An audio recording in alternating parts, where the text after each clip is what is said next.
मावशी बोलते यात बाबा महाकाल की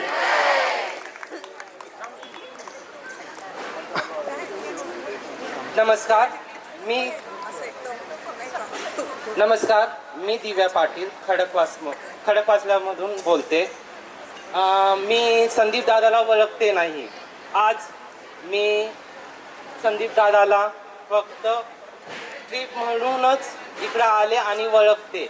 आज संदीप दादांनी मला जे मानपान दिलं आहे, म्हणजे मी वेगळे माणूस आहे, तेव्हा पण संदीप दादांनी जे मला मानपान दिले त्यांच्याबद्दल मी लई आभारी आहे.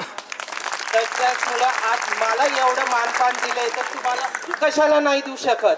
तर त्याचमुळं मी तुमच्याकडून निमंत्रण करते आहे की संदीप दादांच्या पाठीशी सगळेजण उभे राहावा, जसे मी उभी आहे आज.